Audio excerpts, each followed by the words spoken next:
October is my favorite month of the year, and it's got me thinking out about a lot of stuff that's creeped me out, scared me, anything supernatural, anything creepy, and specifically superstitions.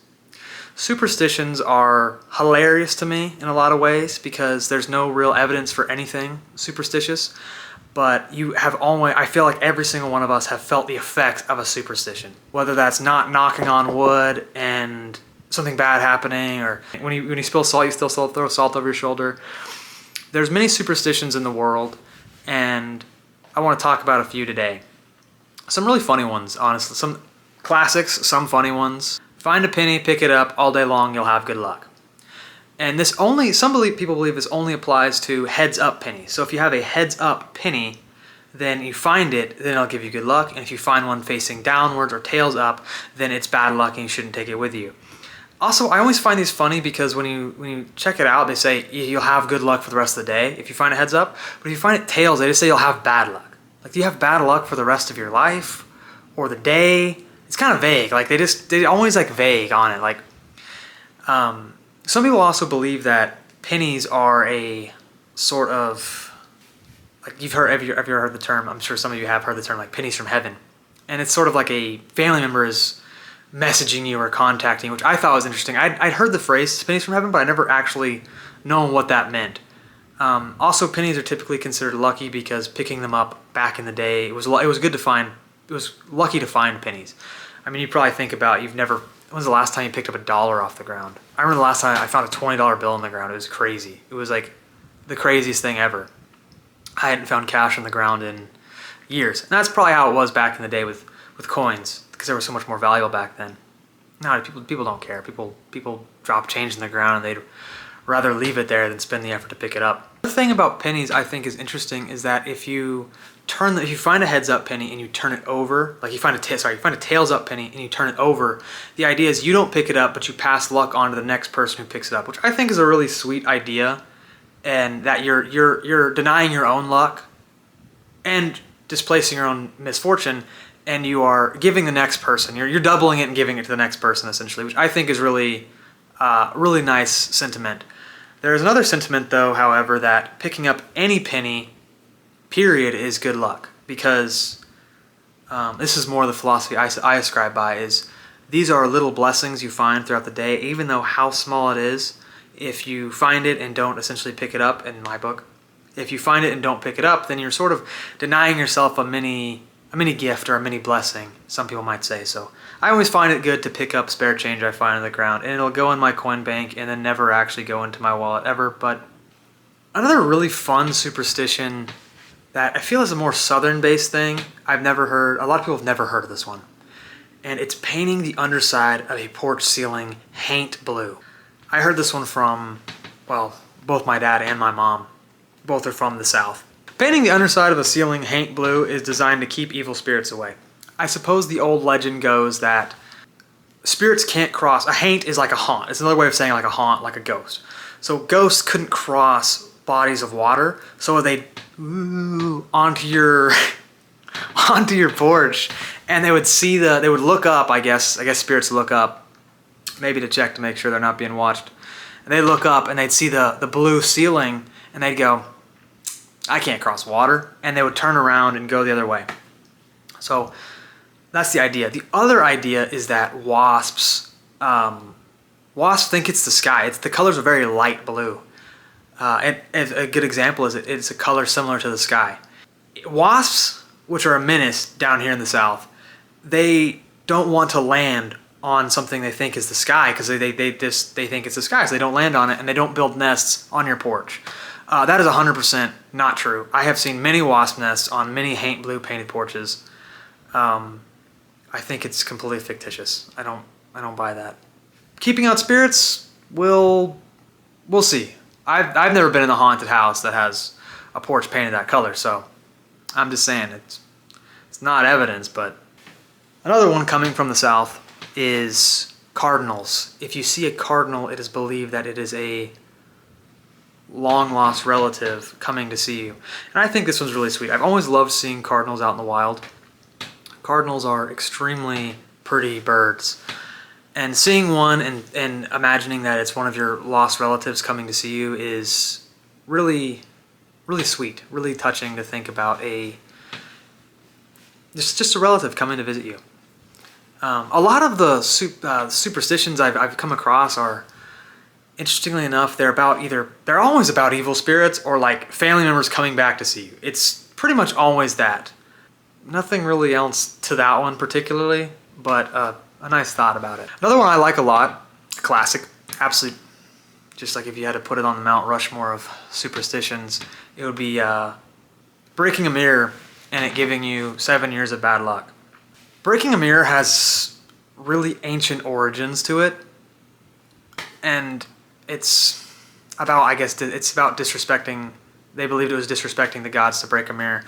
And I think the term like break a mirror and you'll have 7 years of bad luck was just crazy to me. When I first heard it, I was 7 years old, and I thought to myself that 7 years is such a long time. Like I was like, I'll be like a full-grown adult. I'll be 14 by the time my bad luck is up. You're telling me my whole rest of my childhood I'll have bad luck? Like I'll be cursed for the rest of my childhood? I couldn't fathom it. I thought it was ridiculous and that it shouldn't be the punishment didn't fit the crime, I didn't think. People also thought like if you have a broken glass, I mean, it feels like you got 7 years of bad luck. There's so much micro glass broken on your floor, and if you're not careful, you'll recut your feet. So classic superstition. Everyone knows that. Another one of my favorites is the black cat. A black cat crosses your path and that you'll have bad luck from it.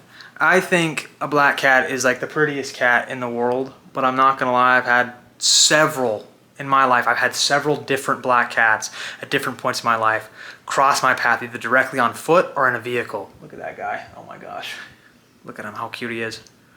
I've had so many black cats cross my path, and not on bad days, sometimes you're thinking to yourself like, oh no, is this gonna be the end? Like you're driving to work, you don't want to go to work. I used to work the night shift. It was like 12 o'clock at night and I'm driving back, or it's like 3 in the morning, I'm driving back home. And all of a sudden I slam on the brakes because a black cat crossed my path. And I'm thinking like when I step out of my car, like I was thinking a werewolf's going to get me or something. You know, it's not a good night. But other cultures, and the reason why people believe that black cats are bad luck is because of old European folklore that witches' familiars are black cats. I'm sure you're familiar with that. But witches had familiars, which were these guys. Look at that one. Oh my god. Anyway, so they were witches' familiars, and seeing one, didn't mean the witch is too far behind. Like that's not. You don't want to come across this. You don't want to meet its handler, and it can only mean bad things are coming your way. But in many other mythologies too, like seeing a black cat is a good thing. I believe, like they said in Egyptian mythology, in Egyptian like folklore and stuff, like it's like a good thing, like a blessing to see a black cat. And many other people as well just think black cats are, they're beautiful cats. They're beautiful cats, and just seeing them in general is just like a blessing or a lucky thing to see. So when they see a black cat cross their path, same thing. If they see one, they think it's good fortune for that to happen. There's also this myth about black cats. I wasn't aware of this. I was spreading misinformation that I believe that black cats you couldn't adopt them during the month of October because shelters wouldn't let you adopt black cats because they were at risk of being killed by people for sacrificial purposes. People are a bunch of weirdos during Halloween and they let their freak out. And so shelters wouldn't let people adopt them, but that's not really true. Apparently there's no real evidence of any more, animal abuse or anything going like that on during the month of October. So plenty of places still let people adopt them during the month of October. I'm sure some people do harm them, unfortunately. But I mean, how would you know in a statistic? I mean, someone adopts a black cat. It's not like you're ever seeing that guy again. Like, he's probably not coming back in the shelter. You might think it's suspicious if every year after that he keeps adopting a new black cat. You might not want to let that guy in the store anymore. But you would have no way to know. You would have no way to know if anything was going on in these black cats. But they do let them be adopted. They don't just stop a whole, sorry Whiskers, like you can't You're not allowed to be adopted at all. No, that loving family that came in, we can't let them have you because it's the wrong time of the month. One of my favorite superstitions is about snakes, actually. My dad always said that, and again, my family's from Louisiana, where they have their own set of superstitions down there, where I get a few of these from. Probably my favorite superstition in general is the idea that if you see a snake in the road belly up, or you place a dead snake in the road belly up, it will rain. And I have personally seen this multiple times. I have been driving down the road on a day as clear as any day, and then seen a snake belly up in the road, and the next day it rained. I've seen that multiple times. My dad has a story that goes like this. He was there, him and his buddy were out in California on a job, and they were in the middle of the desert, like Southern California desert. And they're in this little place called Palm Valley. Big tall palm tree, only one in the valley. His buddy, they come across a rattlesnake, and his buddy ends up killing it. And my dad tells him a story about some voodoo magic type stuff where you can place a snake in the road belly up and it'll bring rain. And he's like, you are so full of crap. That is no way that's true.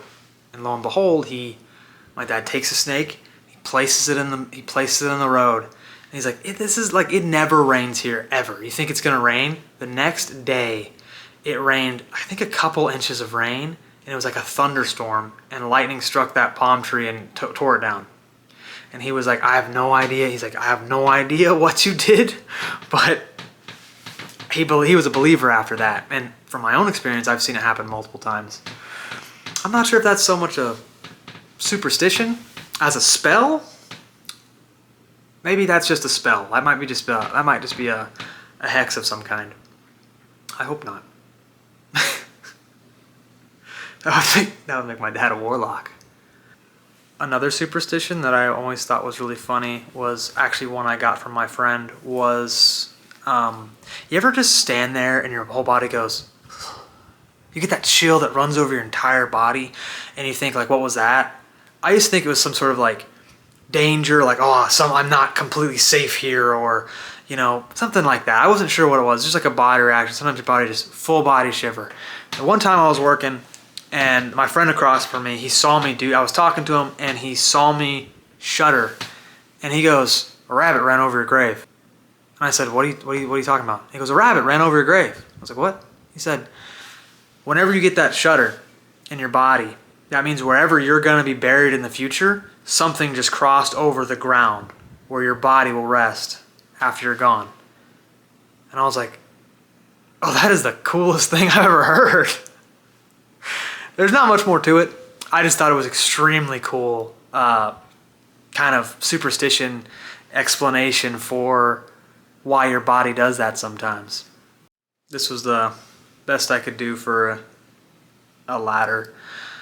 Walking under a ladder is really funny to me because if you walk under a ladder, the idea is that when a ladder, I guess the idea in Christian mythology is that it leans against a wall and it creates a triangle, and the Trinity is sacred. So by going through the Trinity, you are disrespecting God in a way that's just demonic, which is slightly silly to me because I believe the reason why going under a ladder is a dangerous idea is because anything could fall on your head that is sitting on top of the ladder. If a gallon of paint on top of like a 12-foot ladder fell off the ladder and hit you on the head with no helmet on, hard hat on, it could kill you.